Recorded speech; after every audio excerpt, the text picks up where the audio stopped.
Hello बच्चों, welcome back to my channel. कैसे हैं आप सब लोग। आज की वीडियो में मैं आप लोग के लिए सप्लाई चेन मैनेजमेंट के एमसीक्यूज क्वेश्चंस लेकर के आई हूं। आप लोग का चाहे बीकॉम हो, बीबीए हो या फिर आप लोग का किसी कॉम्पिटिटिव एग्जाम में जो कॉमर्स आती है उसमें आप लोग को सप्लाई चेन मैनेजमेंट के जो क्वेश्चंस आते हैं एमसीक्यूज, वो भी आपके लिए इस वीडियो में हेल्पफुल रहेगा कि वो सारी चीज़ें आपको आसानी से समझ में आ जाएंगी कि क्या क्वेश्चंस आते हैं और किस तरह से आपको क्वेश्चंस के आंसर्स को निकालना है। तो आज की वीडियो में आप लोग के सप्लाई चेन मैनेजमेंट से रिलेटेड क्वेश्चंस होंगे। तो वीडियो शुरू करते हैं, लेकिन शुरू करने से पहले आपको क्या करना है, वीडियो अच्छी लगी तो वीडियो को लाइक करिएगा, चैनल को सब्सक्राइब करिएगा और फ्रेंड्स साथ वीडियो को शेयर करिएगा। आइए शुरू करते हैं। फर्स्ट क्वेश्चन लेते हैं। आपूर्ति श्रृंखला प्रक्रिया का प्रारंभिक चरण डैश है। The initial stage of the supply chain process is the dash. Sourcing stage, organizing stage, planning stage, directing stage. तो क्वेश्चन में पूछ रहा है जो सप्लाई चेन मैनेजमेंट होती है, जो उसकी पूरी उसकी एक प्रोसेस चलती है, तो उसका जो फर्स्ट स्टेज होती है वो कौन सी होती है। आप लोग सप्लाई चेन मैनेजमेंट जानते ही होंगे। जो प्रोडक्ट बनाए जाते हैं, सिर्फ प्रोडक्ट को बना लेना, उसको मैन्युफैक्चर करना इंपॉर्टेंट नहीं होता, कैसे वो किस तरह से उसे सही टाइम पर, सही तरीके से, सही पैकेजिंग में पहुंचाया जाए कस्टमर्स तक। तो उसके बीच की जो पूरी प्रक्रिया होती है, प्रोसेस होती है, जो चेन चलती है, वही हो जाता है आपका सप्लाई चेन मैनेजमेंट। नॉर्मली इसको अलग अलग समझिए तो भी आपको समझ में आ जाएगा सप्लाई चेन मैनेजमेंट। ये पूरी जो एक चेन होती है उसका प्रबंध करना, मैनेजमेंट करना कि किस तरह से सप्लाई किया जाए प्रोडक्ट्स को, कि वो अपने जो अंतिम उपभोक्ता होता है, जो कस्टमर होते हैं, उन तक सही ढंग से पहुँच जाए। तो यहाँ पर उसका प्रारंभिक चरण, फर्स्ट स्टेज क्या होगी, ये क्वेश्चन में पूछ रहा है। तो उसकी फर्स्ट स्टेज हो जाती है प्लानिंग। किसी भी चीज़ की जब प्रबंध की बात करी जाएगी तो सिंपल सा समझ लीजिए, अगर मैनेजमेंट की बात हो रही है तो मैनेजमेंट में सबसे पहला काम यही होता है उस चीज़ की प्लानिंग करना, नियोजन करना। सबसे पहले हम नियोजन करते हैं कि किस तरह से उस काम को हमें करना है। किसी भी चीज़ का अगर मैनेजमेंट हमें करना है, प्रबंध करना है, तो पहले उसकी हम प्लानिंग करते हैं। ऐसे किसी भी कॉम्पिटिटिव एग्जाम की अगर आप तैयारी कर रहे हैं तो आप सबसे पहले यही तो प्लान करते हैं कि किस तरह से आपको उसकी स्टडी करनी है, क्या क्या बुक्स लगेंगी, किस तरह से आपको प्लान करना है। 3 महीने हैं, 4 महीने हैं, कितना टाइम आपके पास है, उसी के अकॉर्डिंग आप उसको पूरा प्लान करते हैं अपने स्टडी को। तो इसमें भी आप पहले अपना प्लानिंग करेंगे। तो फर्स्ट स्टेज क्या हो जाती है, प्लानिंग स्टेज। तो करेक्ट आंसर क्या होगा, ऑप्शन सी। नेक्स्ट क्वेश्चन है, आपूर्ति श्रृंखला प्रबंधन में योजना बनाने के बाद अगले चरण में डैश शामिल क्यों होता है। In supply chain management after planning the next steps involves dash. यानी कि पहले हमने, अब फर्स्ट स्टेज तो प्लानिंग थी, इससे पहले क्वेश्चन में जाना, तो अब यहाँ पर पूछ रहा है कि उसकी सेकंड स्टेज क्या होती है। Developing, building a strong relationship with suppliers, sourcing, all of the above.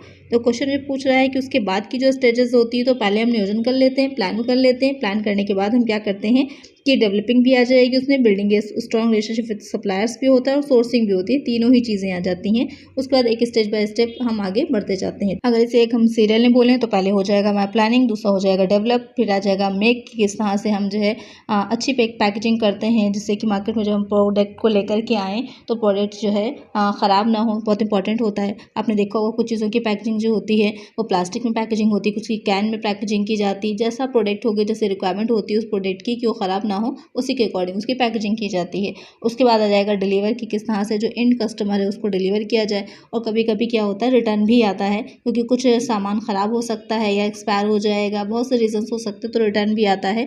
तो वो सारी चीज़ें इसमें ही इंक्लूड होती हैं। करेक्ट आंसर क्या होगा, ऑप्शन डी। नेक्स्ट क्वेश्चन है, आपूर्ति श्रृंखला प्रबंधन में एटीपी का अर्थ डैश है। In supply chain management ATP stands for dash. Acquire, track and perform, available to promise, active transport protocol, access to point. तो यहाँ पर पूछ रहा है कि जब हम जो है सप्लाई चेन मैनेजमेंट की बात करते हैं, इसको शॉर्ट में एससीएम भी बोलते हैं, तो एससीएम ध्यान में रखिएगा।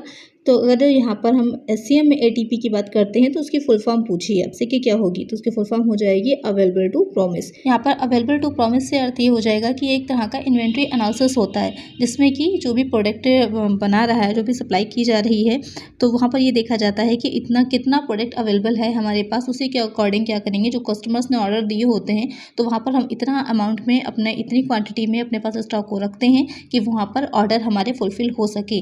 वही हो जाता है आपका एटीपी। तो करेक्ट आंसर क्या हो जाएगा, ऑप्शन बी। नेक्स्ट क्वेश्चन है, आपूर्ति श्रृंखला प्रबंधन का उद्देश्य डैश है। The purpose of supply chain management is to dash.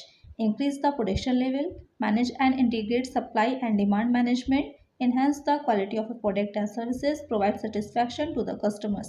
तो क्वेश्चन में पूछ रहा है जो आपूर्ति श्रृंखला प्रबंधन यानी कि SCM होगा उसका उद्देश्य क्या है, उसके ऑब्जेक्टिव्स क्या होता है। तो उत्पादन का स्तर बढ़ाना या फिर आपूर्ति मांग प्रबंधन का प्रबंध और एकीकरण, किसी उत्पाद और सेवा की गुणवत्ता में वृद्धि करना, ग्राहक को संतुष्टि प्रदान करना। तो उसका उद्देश्य क्या होता है, जो आपूर्ति और मांग प्रबंधन होती है उसका प्रबंध करना और एकीकरण करना। Manage and integrate supply and demand management, कि किस तरह से जो है जो भी सप्लाई हम कर रहे हैं और जितनी डिमांड हो रही है उसके बीच में क्या करना, सही मैनेजमेंट बनाना कि जितनी डिमांड है उसी के अकॉर्डिंग हम सप्लाई भी कर सकें। तो एक आंसर क्या होगा, ऑप्शन बी।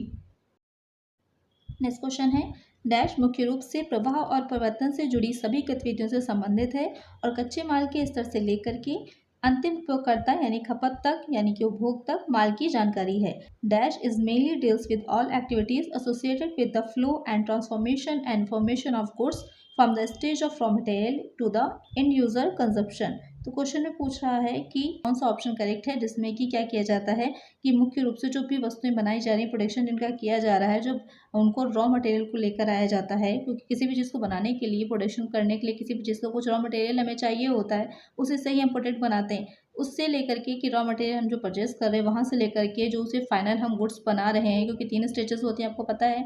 रॉ मटेरियल की हो जाती है, फिर वर्क इन प्रोग्रेस होता है, उसके बाद फिनिश गुड्स होते हैं। तो फिनिश गुड्स तक के बाद उसके बाद जो अंतिम उपभोक्ता है उस तक पहुँचने तक की जो पूरी प्रोसेस होती है वो क्या कहलाती है, production line, supply chain, inventory management, marketing channel. तो वो क्या कहलाती है, वो हो जाएगी सप्लाई चेन। कि किस तरह से जो भी प्रोडक्ट बनाया है उसको कस्टमर्स तक पहुंचाया जा रहा है, उसकी सप्लाई चेन क्या है। जैसे कि कुछ ऐसे प्रोडक्ट्स होते हैं जिनमें डायरेक्ट कंपनी फिर एजेंसी हो जाती है, उसके बाद कस्टमर आता है। और जैसे कि कुछ ऐसे प्रोडक्ट होते हैं जहाँ पर कंपनी आ जाती है, यानी कि जो प्रोडक्ट बना रहा है मैन्युफैक्चरर है, उसके बाद हो जाते हैं जो उसके थोक विक्रेता होते हैं, उसके बाद फुटकर आ जाते हैं, रिटेलर हैं, उसके बाद आ जाता है एजेंसी है, उसके बाद आ जाता है कस्टमर है। तो कई इसकी सप्लाई चेन होती हैं। तो यहाँ पर वही आपसे क्वेश्चन में पूछ रहा था कि वो क्या है, तो वो पूरा जो मैनेजमेंट होता है या जो कुछ आता है जिसमें वो हो जाएगा आपूर्ति श्रृंखला, सप्लाई चेन। करेक्ट आंसर क्या होगा, ऑप्शन बी। नेक्स्ट क्वेश्चन है ईओक्यू का अर्थ है, EOQ stands for dash, electronic obtain quantity, electronic order quantity, economic order quantity, economic order quality. तो क्वेश्चन में आपसे पूछ रहा है कि जो ईओक्यू होता है उसकी फुल फॉर्म क्या है। तो आप सभी को इसका आंसर पता होगा, तो जल्दी से मुझे कमेंट करके बताइए कि इसकी करेक्ट आंसर क्या है। Now move to the next question. Next question है संचालन और एससीएम में एमआरपी का पूर्ण रूप डैश है। Full form of MRP in operations and SCM is dash, material return process, material requirement planning, machinery repairing planning, material retention planning.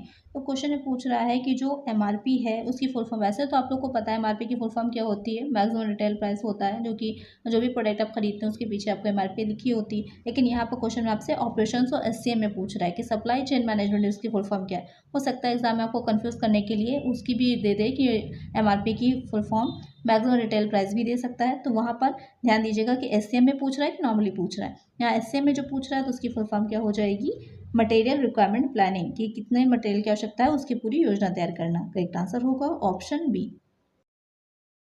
Next question है आपूर्ति श्रृंखला प्रबंधन की अवधारणा डैश से उत्पन्न हुई। The concept of supply chain management originated in dash discipline, production management, logistic management, marketing management, operations management. तो क्वेश्चन में पूछ रहा है कि जो आपूर्ति श्रृंखला प्रबंधन है यानी कि जो सप्लाई चेन मैनेजमेंट होता है वो कहाँ से उसकी उत्पत्ति हुई है या किस चीज़ से वो निकला है। तो यहाँ पर उसकी उत्पत्ति जिससे हुई है वो हो जाएगा जो लॉजिस्टिक मैनेजमेंट होता है, रसद प्रबंधन जिसे कहते हैं या संभारण प्रबंधन भी जिसे कहा जाता है, तो उससे हुई है। तो करेक्ट आंसर क्या होगा, ऑप्शन बी। नेक्स्ट क्वेश्चन है संचालन और आपूर्ति श्रृंखला प्रबंधन में काइजन एक जापानी शब्द है जिसका अर्थ डैश है। In operations and supply chain management kaizen is a Japanese term meaning dash, change for the better, continuous performance, top level quality, use of Kaizala app. तो क्वेश्चन में पूछ रहा है कि जो काइजन एक वर्ड होता है, जापानीज वर्ड है। आपको से क्वेश्चन में पूछ सकता है कि काइजन किस लैंग्वेज का है, तो आप बता सकते हैं जापानीज है। तो यहाँ पर जो पूछ रहा है इसका मतलब क्या होता है, जब हम बात एससीएम की कर रहे होते हैं तो इसका अर्थ हो जाता है चेंज फॉर द बेटर, बेहतरी के लिए बदलाव, यानी कि लगातार चेंज करना, इंप्रूवमेंट लाना। तो यहाँ पर ये किससे रिलेटेड है, ये रिलेटेड हो जाता है प्रोडक्शन जो हम कर रहे हैं, प्रोडक्ट जो बना रहे हैं उनकी क्वालिटी से, कि उनमें लगातार क्या करें, चेंज करें, बेटर करने के लिए उनको, जिससे कि लोग ज़्यादा से ज़्यादा उन्हें परचेज करें। कंटिन्यूअस इंप्रूवमेंट करना कहलाता है। करेक्ट आंसर क्या होगा, ऑप्शन ए। नेक्स्ट क्वेश्चन है आपूर्ति श्रृंखला प्रबंधन डैश का प्रबंधन है। Supply chain management is the management of the dash storage, raw materials, flow of goods and services, fulfilment of order, satisfaction of customers. तो क्वेश्चन है कह रहा है कि जो आपूर्ति श्रृंखला प्रबंधन है वो किस चीज़ का प्रबंध उसमें किया जाता है। तो यहाँ पर उसमें किसका प्रबंध किया जाएगा, माल और सेवाओं के प्रवाह का।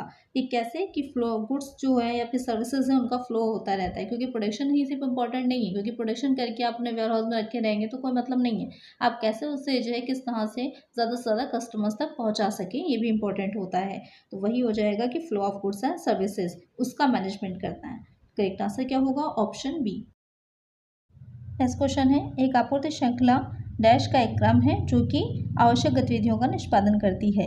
अ supply chain is a sequence of firms that perform activities required to dash to facilitate wholesaler inventory selection, to create synergy in their training programs, to find products that are similar, to create and deliver goods to customers। तो question मुझे पूछ रहा है कि जो supply chain management है firms का एक सीक्वेंस होता है जिसमें क्या है कि किस तरह की गतिविधियों का परफॉर्म किया जाता है या क्या करने के लिए जो गतिविधियां वो की जा रही होती हैं, तो वो होता है to create and deliver goods to customer, कि कस्टमर्स तक जो गुड्स हैं उनको पहुंचाने के लिए। करेक्ट आंसर क्या हो जाएगा, ऑप्शन डी। नेक्स्ट क्वेश्चन है, काफी इंपॉर्टेंट है ये। एक विशिष्ट निर्माण आपूर्ति श्रृंखला का क्रम है। The sequence of A typical manufacturing supply chain is dash storage, supply, manufacturing, storage, distributor, retailer, customer. यानी कि यहाँ पर दे रखे हैं अलग अलग चीज़ें, उसमें आपको ये बताना है कि सही क्रम कौन सा है, सही सीक्वेंस कौन सा होता है। तो यहाँ पर जो सही सीक्वेंस है वो हो जाएगा कि सबसे पहले सप्लायर होता है, यानी कि आपूर्तिकर्ता होता है, उससे हम जो रॉ मटेरियल को परचेस करते हैं, उसको स्टोर करते हैं, उसके बाद फिर उससे हम मैन्युफैक्चरिंग करते हैं। मैन्युफैक्चरिंग करने के बाद जब प्रोडक्ट हम बना लेंगे तो फिर हम उसको स्टोर करेंगे, उसके बाद हम उसको डिस्ट्रीब्यूटर तक पहुँचाएंगे, फिर रिटेलर तक जाता है, उसके बाद वो कस्टमर तक जाता है। तो एक आंसर क्या होगा हमारा, ऑप्शन बी होगा। नेक्स्ट क्वेश्चन है, रसद एक आपूर्ति श्रृंखला का हिस्सा है जो डैश के अग्रप्रवाह व पश्चवाह से जुड़ा है। Logistic is the part of A supply chain involve with the forward and reverse flow of dash goods, services, cash, all of the above. तो क्वेश्चन में जो पूछ रहा है कि जो लॉजिस्टिक्स होता है, लॉजिस्टिक होता क्या है, उसको संभालक भी हिंदी में बोलते हैं, रसद भी बोलते हैं। तो वहाँ पर क्या रहेगा कि जो वस्तुएं बनाने के बाद जब उसको एक जगह से दूसरी जगह पर भेजा जा रहा होता है, जिसमें कि परिवहन है, ये सारी चीज़ें शामिल हो जाती हैं, वो लॉजिस्टिक बोला जाता है। कि अलग अलग उसके जो भाग होते हैं उसी के जरिए क्या होगा, वो कस्टमर तक पहुँचता है, तो वो लॉजिस्टिक हो जाता है। तो उसका ये किसका पार्ट है, सप्लाई चेन मैनेजमेंट का ही पार्ट है। तो उसमें किन चीज़ों को शामिल किया जाता है, तो उसमें कैश भी आएगा, गुड्स और सर्विसेज भी आती हैं, तीनों ही चीज़ें आती हैं। तो करेक्ट आंसर क्या होगा, option D, all of the above. Next question है, VMI का अर्थ है, VMI stands for dash vendor material inventory, vendor manage inventory, variable material inventory, valuable material inventory. जो VMI है कुछ फुल फॉर्म्स भी देख लीजिएगा आप लोग, एग्जाम में पूछता है अक्सर। तो यहाँ पर VMI का क्या हो जाएगी फुल फॉर्म, VMI की फुल फॉर्म होगी वेंडर मैनेज इन्वेंट्री। तो करेक्ट आंसर होगा ऑप्शन बी। नेक्स्ट क्वेश्चन है, आपूर्ति श्रृंखला प्रबंधन में प्रमुख निर्णय क्षेत्र है। The major decision areas in supply chain management are. तो यहाँ पर जो ऑप्शंस आप लोग के दे रखे हैं उसमें जो है 4 की मिक्स पूरा दे रखा है। तो आपको उसमें से ये करेक्ट आंसर ढूंढना है कि जो सप्लाई चेन मैनेजमेंट होती है वो किन एरियाज़ में ज़्यादा निर्णय लेने के लिए, प्रमुख डिसीजन लेने के लिए इंपॉर्टेंट होता है। तो यहाँ पर जो करेक्ट आंसर इसमें से हो जाएगा वो होगा option A, location, production, distribution और इन्वेंट्री। कि किस स्थान पर करना है हमको, अन्य वस्तुएं कहाँ कहाँ भेजनी है, प्रोडक्शन किस तरह से होना है, डिस्ट्रीब्यूशन जो होगा किस तरह से कैसे वितरण करेंगे, और इन्वेंट्री जो होती है स्कंद, उस पर ध्यान देना। तो करेक्ट आंसर क्या होगा, ऑप्शन ए। नेक्स्ट क्वेश्चन है, वितरण आवश्यकता योजना डैश की एक प्रणाली है। Distribution requirement planning is a system for dash inventory management, distribution planning, both A and B, none of the above. तो क्वेश्चन में पूछ रहा है कि जो डिस्ट्रीब्यूशन रिक्वायरमेंट प्लानिंग होती है किसका सिस्टम होता है या किसकी एक प्रक्रिया होती है, तो वो हो जाएगी बोथ ए एंड बी, यानी कि इन्वेंट्री मैनेजमेंट की भी कि किस तरह से स्कंद का प्रबंध करना है, और डिस्ट्रीब्यूशन प्लानिंग के किस तरह से हमें वितरित करना है, वितरण करना है। तो करेक्ट आंसर क्या होगा, ऑप्शन सी। नेक्स्ट क्वेश्चन है, रिवर्स लॉजिस्टिक की आवश्यकता क्यों है। Reverse logistic is required because goods are defective, goods are unsold, the customers simply change their minds, all of the above. तो क्वेश्चन ये पूछ रहा है कि जो रिवर्स लॉजिस्टिक यानी कि एक तरफ से तो हम जो है प्रोडक्शन जो कर रहे हैं उसको जो है एंड जो कस्टमर है उस तक सप्लाई करते हैं, लेकिन कभी कभी कुछ सिचुएशंस आती हैं कि जो भी हमने माल जो भी गुड्स अपने सप्लाई किए होते हैं उनको वापस हमें रिटर्न करना होता है। तो ऐसा क्यों होता है या सिचुएशंस उसकी क्या है, वही आपसे क्वेश्चन पूछ रहा है कि कभी कभी जो गुड्स होते हैं वो डिफेक्टिव होते हैं, दोषपूर्ण माल होता है, या कभी कभी नहीं बिक रहा होता है और एक्सपायर हो जाता है तो भी कंपनी रिटर्न हो जाता है। ग्राहक अपना मन यानी कि जो भी कस्टमर्स हैं वो अब उन वस्तुओं को नहीं खरीद रहे हैं, नहीं परचेज कर रहे हैं, तो भी वो माल वापस हो जाएगा। तो ये तीनों ही कंडीशंस हो सकती हैं। तो करेक्ट आंसर क्या होगा? Option D, all of the above. Online में तो आजकल आप लोग ज़्यादा ही देखते हैं कि फ्लिपकार्ट है, अमेज़ॉन है या और भी कोई भी ऐप है, इसी तरह से हम वस्तुएं मंगाते हैं, प्रोडक्ट मंगाते हैं, हमको नहीं अच्छा लगता है या कुछ नहीं सही होता है, नहीं सही आता है, ख़राब होता है, तो उसे हम रिटर्न कर देते हैं। तो वही चीज़ यहाँ पर भी हो जाएगी। तो करेक्ट आंसर होगा ऑप्शन डी। नेक्स्ट क्वेश्चन है, आपूर्ति श्रृंखला प्रबंधन नियंत्रण या उत्पादन को डैश से जोड़ता है। सप्लाई चेन मैनेजमेंट कंट्रोल और link the production to dash, directing, distribution, finance, human resource. तो क्वेश्चन ने पूछ रहा है कि जो आपूर्ति श्रृंखला यानी कि एससीएम है और नियंत्रण या उत्पादन जो भी कंट्रोल हो रहा है या प्रोडक्शन हो रहा है वो किससे जोड़ रहा होगा? तो वो हो जाता है वितरण से, डिस्ट्रीब्यूशन से जोड़ता है, क्योंकि इंपॉर्टेंट सिर्फ जो है प्रोडक्शन करना नहीं होता, उसको किस तरह से वितरित करना, डिस्ट्रीब्यूट करना वो भी इंपॉर्टेंट होगा। तो करेक्ट आंसर होगा ऑप्शन बी। नेक्स्ट क्वेश्चन है, एक वेयर हाउस प्रबंधक को डैश के उचित अद्यतन रखने होते हैं। A warehouse manager have to keep the proper updates of the dash, stock, finance, marketing, none of these. तो क्वेश्चन में क्या है, जो वेयर हाउस का प्रबंधक होगा यहाँ पर, वेयर हाउस यानी कि जो भी प्रोडक्शन हमने कर लिया है, स्टॉक हमारा है अवेलेबल है, यानी कि फिनिश गुड्स हैं उसको हम जहाँ पर रखते हैं जिससे कि वो डिस्ट्रीब्यूटर तक आगे जाता है, तो वो वेयर हाउस हो जाएगा। जो उसका मैनेजर होगा उसको किस चीज़ की अपडेट्स अपने पास रखनी इंपॉर्टेंट होती हैं? स्टॉक की, फाइनेंस की, मार्केटिंग की, इनमें से कोई नहीं। तो यहाँ पर क्या हो जाएगा, किसकी उसको रखनी पड़ेगी? तो मेन तो है उसके लिए स्टॉक है। तो स्टॉक कितना है, कितना की ज़रूरत है, कितना जो है और ऑर्डर है आगे, तो वो सारी चीज़ों की डिटेल वो रखता है। तो करेक्ट आंसर क्या होगा? Option A. नेक्स्ट क्वेश्चन है, एससीएम में शामिल है। SCM includes dash, transportation, material handling, storage, all the above. तो क्वेश्चन ये पूछ रहा है जो एससीएम यानी कि सप्लाई चेन मैनेजमेंट है, इसमें कौन सी चीज़ें इंक्लूड होती हैं? तो ये तीनों ही चीज़ें आ जाएंगी। ट्रांसपोर्टेशन भी आता है, मटेरियल हैंडलिंग भी आता है, स्टोरेज भी आता है। जब आप ईओक्यू आपने सॉल्व किया होगा, इकोनॉमिक ऑर्डर क्वांटिटी, तो वहाँ पर आपने चीज़ देखी होगी कि जो फार्मूला होता है उसमें जो है कॉस्ट ऑफ हैंडलिंग भी दे रखा होता है, क्योंकि जो भी हम वेयर हाउस में अपनी चीज़ें रख रहे हैं तो कुछ चीज़ें ऐसी होती हैं उनका टेम्परेचर कंट्रोल भी आपको ध्यान में रखना होगा कि कुछ चीज़ों के लिए आपको कोल्ड स्टोर की ज़रूरत पड़ती है, कहीं पर आपको टेम्परेचर नॉर्मल उसका रखना पड़ता है, तो अलग अलग टेम्परेचर की भी ज़रूरत होती है, तो उसको हैंडल करना भी इंपॉर्टेंट होता है। लिखा नहीं होता है, कुछ आपने चीज़ें देखी होंगी तो उनकी जो आउटर पैकेजिंग होती है उस पर लिखा होता है हैंडल विथ केयर, क्योंकि कुछ ऐसा सामान होता है जिसको अगर आप ढंग से ऐसे ही सावधान से उसको नहीं रखेंगे तो टूट फूट सकता है, तो वहाँ पर उसको हैंडलिंग की भी आती है। और बाकी जो ट्रांसपोर्टेशन है कि किस तरह से उसको जो है एक जगह से दूसरी जगह भेजा जा रहा है, ट्रांसपोर्ट क्या है, स्टोरेज करने की, तो ये सारी चीज़ें ही इसमें आती हैं। तो करेक्ट आंसर क्या होगा हमारा? Option D, all the above. आज की वीडियो में इतना ही। आई होप आपको वीडियो अच्छी लगी होगी, क्वेश्चन समझ में आए होंगे। अगर वीडियो अच्छी लगी है तो प्लीज़ एक लाइक ज़रूर करिएगा और चैनल को सब्सक्राइब नहीं किया है तो सब्सक्राइब करिएगा और फ्रेंड्स को भी जो है सब्सक्राइब करवाइएगा और फ्रेंड्स के साथ वीडियो को शेयर भी करिएगा। मिलते हैं नेक्स्ट वीडियो में। Thank you.